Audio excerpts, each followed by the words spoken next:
Welcome back everyone to Pontos Fathom Hobbies. This is our unboxing miniature review for the Stark Heroes 3 miniatures for A Song of Ice and Fire tabletop miniature game. Here we got some great box art of all of our characters. You can see we've got Ned Stark as the hand. We've got Blackfish here, Car Stark, Robb Stark, and our Mormont she-bears. Check this out, same box art on the side. Obviously these are House Stark. Stark Heroes 3. I think these are the older boxes. They say requires a compatible starter set, but usually they say requires the Stark starter set. Maybe because Stark has got more than one starter set. Stark Heroes 3. It says House Stark is the last major house in Westeros' southern reaches. Oh, sorry. It says House Stark is the last major house in Westeros' northern reaches. The strong people of Winterfell are always prepared, the core of which is a tight-knit family surrounded by many faithful bannermen. The house has marched to war, led by Robb, the king in the north, as he seeks revenge on those for what has happened to his father, Eddard, Hand of the King, in King's Landing. He is joined by many, such as Mage and Lyanna Mormont, Brynden Blackfish Tully, and Rickard Karstark, all pledging themselves to the Stark's cause.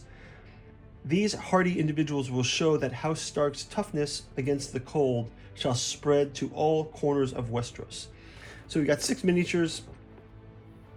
Brynden Tully, the Blackfish, is really the reason why I got this one, because I've been building up that Tully army, so I kind of wanted to have that. Take a look inside. Okay, up front we've got our cards. So this is Robb Stark as a character card. King in the North, like an NCU. Eddard Stark as a character, as sort of Hand of the King. I think in the Stark Heroes 1 box we have Ned and Robb as the commanders. But I'm pretty sure that. And then there's Rickard Karstark as a commander, Lord of Carhold, and Mage Mormont, Lady of Bear Island, as a commander here. And then we also have the versions of Rickard Karstark and Mage Mormont as the character cards.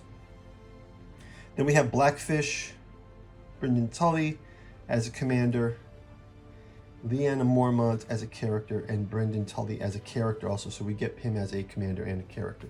So we don't see Robb and Ned here as commander cards. Obviously we also have our tactics cards here.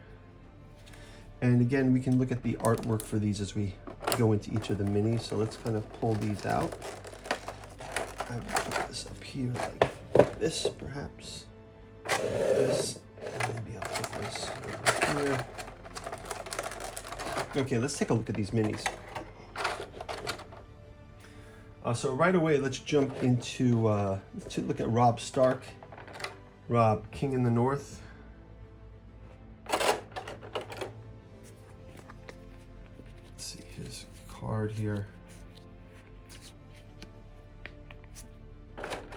So we see his painting guide, perhaps, if we follow that.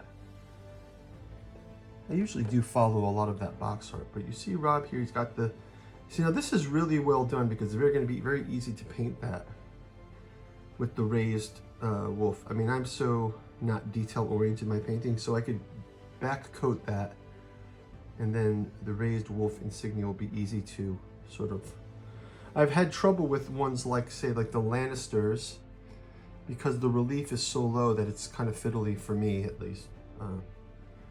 But yeah, you can see Robb's got his crown here. Again, these minis are always amazing. They have very thick straps, which we can make easier work out of.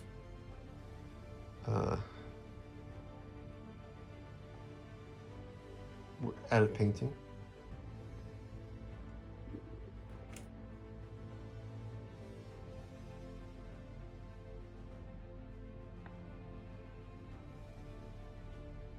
Yeah, I also like the fur on the back there. Okay, let's move on to Rickard Karstark. So here's our Karstark. Again, strap work very easy. Sword details are real nice. Cape, cloak. Even I think doing his beard will be kind of straightforward. Sometimes I have problems with those beards on the minis.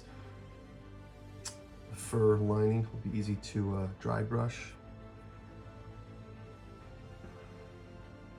Yeah, let's see his box art as well, or his miniature. Let's see if we can get some ideas from palette and such from this.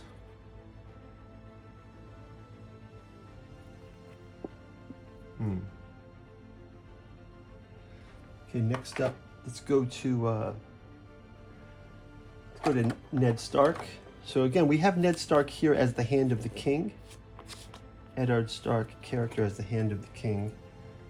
And you can kind of make out his hand badge there. Again, flowing cloak. Not as cool as the, the King in the North style with swords and,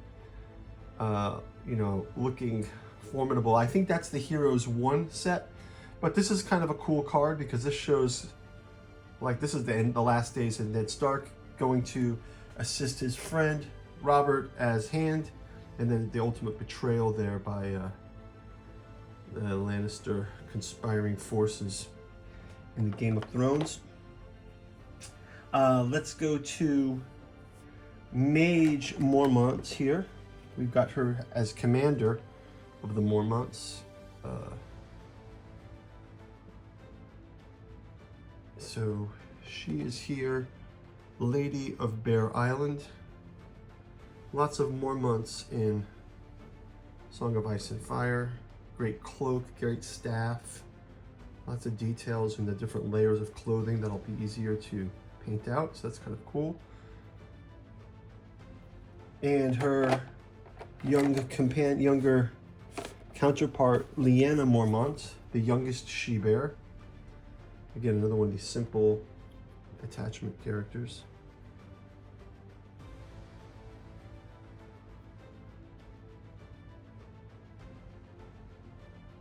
Be cool to paint. Let's go to the Blackfish, Brendan Tully.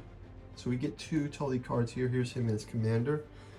I've seen some views. I like that the horse is painted darkly. I was wondering if they were going to have the Tully, some indications of the Tully banner, let's say, on the cloak. I've seen some people paint that mini. I might go ahead and do that, but this is a great mini. If we look at him, and this is probably our thumbnail here too, while we're at it. Right, thumbnail. One thing I'm curious about, and I'll do this when we paint it, because I don't have the other sets out right now, but the scale of this compared to the other cavalry scale, it seems a bit small to me, but maybe I'm wrong. I don't know. What do you guys think? Leave a mention in the comments.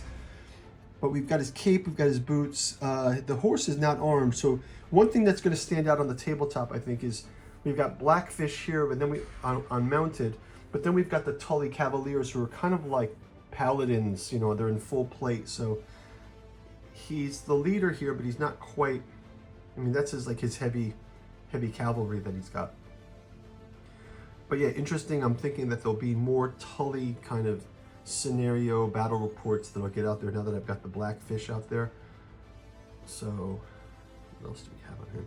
Yeah, and I'm thinking if we do at least maybe the colors of the I want to have some continuity between the colors of those Tully Cavaliers that I've painted in this, so maybe we'll use his cloak for that, or his saddle robes.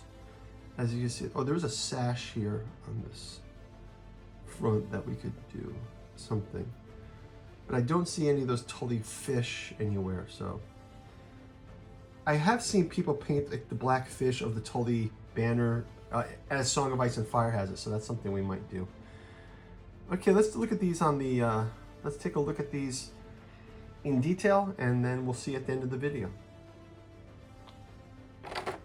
If you'd like to support our channel, we've got a bookstore link down in the description where you can check out our newest offering, the 2-volume Beatles Aeon, Esoteric and Occult Currents in the Beatles Area. Volume 1, Sun, Here It Comes. Volume 2, Where Nothing Is Real by Giuseppe Balsamo. You can check out our Alchemical Courtship in the Dreamlands, each volume taking place in one of Lovecraft's dreamland cities like Celophaeus, Dalathaline, Lost Carcosa. Volume 7, The Freefall, Forgetting, and Distant Gravity Part 1 Against Azathoth. We've got the Dirges of the Alabaster Kings, as well as the Lost Cypria and our Artificial Psychology of Desiring Machine in Omnibus Edition. Also, our Alchemy and Anthroposophy in the Dune Saga. Special thanks to Nereus Media for their Xenodemonicon of Ben Simago's political satire, ending in the Trump trilogy. And finally, the 6 volumes of the Catu Journals Out of Lovecraft's Providence by August Moldenhauer and Giuseppe Balsamo, also available in an omnibus edition. Now back to our program.